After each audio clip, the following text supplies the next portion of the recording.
We are now in the fifth part of Kings and Generals English Civil War series. The link to this video is down in the description down below. And before I get started, I want to say if you enjoy my commentary or any of my videos and content, feel free to please like, comment, and subscribe. It would really help my small but humble channel grow, and I would appreciate it very much. Thank you. So without any further ado, let's get to it, shall we? Let's look at the fifth part of the English Civil War. When news subsequently arrived in Oxford that their enemy's Western army had been totally annihilated, Charles dispatched Prince Rupert with 5,500 troops to reinforce Hopton's army. This opportunistic campaign probably intended to take Gloucester, but Waller's retreat to the city bolstered its defences, making that objective unrealistic. So instead, the Royalist field army headed for Bristol, England's second most populated city. It also possessed key metalworking industries, which could be turned to the creation of weaponry, and a small fleet which had potential as the beginnings of a reborn navy. Rupert, whose very name was half a conquest, reached Bristol unopposed on July 23rd. That day, the prince quartered himself at Westbury College, 2 miles short of Bristol. During the afternoon, he led a reconnaissance party along the Avon from Durham Down to Clifton Church, in order to scout out the western defences of the city. Parliamentarian forces in the nearby Brandon Hill Fort soon opened fire on Rupert's party. Opting to return to his camp to begin making siege preparations, Rupert left a contingent of 200 musketeers, 100 pikemen, and a regiment of dragoons under Colonel Henry Washington at Clifton Church. During the night, Washington's party sallied out from Clifton Church and engaged the Roundheads at Brandon Hill Fort, but were repulsed. More skirmishing across the lines continued throughout the day. Women riders can now request women. Meanwhile, to the south of the River Avon, Prince Maurice's Cornish army began digging entrenchments in preparation for the siege. Cannons were brought up from the rear to form siege batteries. On July 24th, Prince Rupert demonstrated in front of the defences of Bristol, sending an officer and trumpeter to the city walls with a message for Colonel Nathaniel Fiennes, commanding the Bristol garrison. Rupert ordered Fiennes and his men to stand down, but the colonel refused. Yeah. Rupert crossed the Avon with his retinue the next day to meet with... You know, I'm kind of interested in seeing a bit more of Rupert. He's actually the character I've taken the most note of, because he's achieved probably a lot of great success for the Royalists, and he seems like incredibly talented, especially as a cavalryman. So I'm actually really looking forward to seeing more of him. He's kind of the character that I've kept my eye on. And I feel like as I say this, he's probably... I don't know what happens to the dude, but I'm afraid I'm jinxing it and he's about to die. But hopefully not, because I'm actually really interested. He seems incredibly competent, though, and he seems kind of like the MVP for the Royalists. So I guess if there's anyone I could trust to conduct this siege, probably him. Prince Maurice in a council of war to determine how best to take Bristol. The main question was how best to take the city, by a slow, methodical siege or with a direct assault on the works. Prince Maurice and many of his officers in the Western Army implored Rupert to commence a traditional siege operation, but Rupert and his officers favoured an immediate assault on the position. Eventually, Rupert won out, and the stage was set for an assault on Bristol the next day. The plan for the storming of Bristol called for an assault to be made at daybreak. In order to identify friends from foes between the two armies in the confusion of battle, the password Oxford was given out to the Royalist ranks, and every soldier was to wear a green emblem or article of clothing. Oh. Okay, that's smart. I like that, because that is something that happens with civil wars. Obviously, with uniforms, it helps to distinguish stuff, but also if you're fighting your own sides, like... after a while, like, in the chaos of battle, how easy it is to just kind of, like, get lost in that, so that's actually incredibly smart. And I guess we'll see how this goes, this frontal attack, because, you know, the cautious, slow strangulation approach of a siege, obviously can work so long as no one is coming to relieve them, but even then that can take forever, months, you know? weeks or months.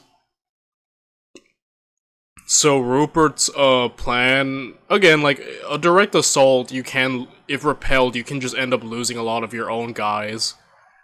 But if successful, more to gain, right? High risk, high reward, essentially. So I'm not sure how I feel about it, but again, we'll see. I mean, I trust Rupert because of his success so far, but that doesn't mean he's infallible. Just, you know, we'll see how his... We'll see if this all works out, I suppose. Maurice's Cornish footmen were formed into 3 columns, with the intent of storming the walls on either side of the temple gate.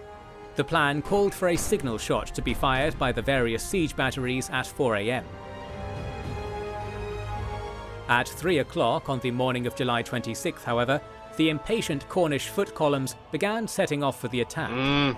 Seeing this, Prince Rupert ordered the signal guns to open fire, commencing the general assault. On the northeast side of the city, a brigade under Lord Ganderson assaulted Stokes Croft and Priors Hill Fort, but they were repulsed with high losses, and Lord Ganderson was mortally wounded. More bad news soon arrived when a small bomb placed on the gate at Stokes Croft failed to explode. Colonel John Belassis's brigade assaulted the Windmill Hill Fort, but without scaling ladders they could not climb over the walls and fill the ditches with fascists. Seeing the brigade retreating in disorder, Prince Rupert personally rode out to rally the regiments, bringing them back up to the line for a renewed attack on Windmill Hill, but they were still unable to gain headway. Colonel Henry Wentworth led his brigade into a hail of withering fire at the Windmill Hill Fort and was soon repulsed. To the right of Wentworth's brigade, Colonel Washington and his dragoons were able to reach an angle in the wall out of sight of the main fort's enflading fire. Wentworth's men soon followed Washington's lead. Okay, this is an interesting development. I was about to say, this is going bad so far. They're getting just repelled. But, Washington has found some... Alright, this is an interesting development. Let's see if it leads to anything good. The Royalist column threw their grenades over the fort walls and stormed the parapet. Heavy fighting erupted inside the fort, and the Royalist infantry tore down the walls to allow for the horse squadrons to follow them in. Oh wow, they're in! The Roundheads here, led by Major Hercules Langrish, were unable to stem the onrushing Royalist tide, and were soon falling back. Colonel Fiennes's regiment of horse attempted to counterattack, and an intense melee raged around the Windmill Hill fort until the parliamentarians were forced back and driven into the city suburbs. Seizing the momentum of the attack, Wentworth's brigade took a fortified position known as the Essex Work, its Roundhead garrison having abandoned it after spotting the approaching Royalist foot. Alright, that was cool. Essentially now they managed to repel the enemy deeper into the suburbs, as he mentioned, within the Frome? Is that an F or a P? Frome? Oh, either way, I'll just go with Frome. The Frome Gate, and getting, the more outward thing. Alright. That's interesting. Back to the south of Bristol, the Cornish attack continued pressing on toward the wall, pushing carts into the moat to use as a makeshift fasci. The Cornish foot suffered especially heavy casualties attempting to scale the city walls, with many senior officers being killed or wounded. Colonel Brutus Buck, at the head of his column, managed to escape the ramparts before he received a blow from a halberd which knocked him back into the ditch and fatally wounded him. Oh, dang. Sir Nicholas Slanning and Colonel John Trevanion were shot dead, oh my goodness. And many other senior field officers were badly wounded. There have been a lot of officer and higher up deaths in this series so far. That I feel like that's a problem, because that's zapping a lot of military higher up manpower, which is never a good thing. To the north, Wentworth's brigade was joined by Bellassis's, and their 2 units pushed onward against the city defences, supported by Major General Sir Arthur Aston's horse detachment. The Royalists were soon upon the inner fortifications of Bristol, with combat focusing around the Frome Gate. The Cavaliers tried desperately to force it open against determined Roundhead resistance. Among the parliamentary defenders at the Froome Gate was a group of women led by Dorothy Hazard. These women vigorously worked to reinforce the gate with woolsacks and earth to keep the royalists out. Rupert sent a message to Maurice asking for 1,000 Cornish foot to reinforce the assault on the Froome Gate. As these troops made their way around the walls at 2 p.m, Colonel Fiennes opened up a parley talk with Prince Rupert, seeking terms to open the city to the royalists. Rupert immediately took up Fiennes's offer of parley, hoping to avoid even greater losses with a renewed assault. Meeting with Rupert, Fiennes came to an agreement to surrender Bristol at 10 p.m. that night, by which time the royalists held much of the city anyway. Alright, that's a smart move on Fiennes. Already they've been pushed so deep into the city, and look, they're making headway in. I suppose he assessed the situation, realized that his situation was not good at all, and probably saw the futility of trying to fight more and just losing more men. I can respect that, you know? Like, sometimes, like, knowing when you're beaten and just, alright, throwing in the towel ain't such a bad thing, you know? Alright. The parliamentary garrison, under the terms of the Articles of War, were allowed to march out of Bristol, with the officers and cavalry allowed to keep their horses and swords, and all ranks were permitted to keep their personal belongings. However, the terms of the surrender agreement were soon broken, and the Roundheads soon found their belongings ransacked and plundered, stripped of all they could carry by the victorious royalist troops as they departed Bristol. Oh, that sucks. Got robbed. 3 days later, his forces stormed the city's outer defences and managed to capture one of its gates. Realizing his cause was hopeless, Parliamentary Governor Nathaniel Fiennes surrendered soon after. The capitulation was a coup for the royalist forces in both morale and material. Around 80 guns were seized, along with 1,700 barrels of gunpowder and 6,000 muskets. But the manpower cost had been a high one. As many as 500 royalists were killed in the attack.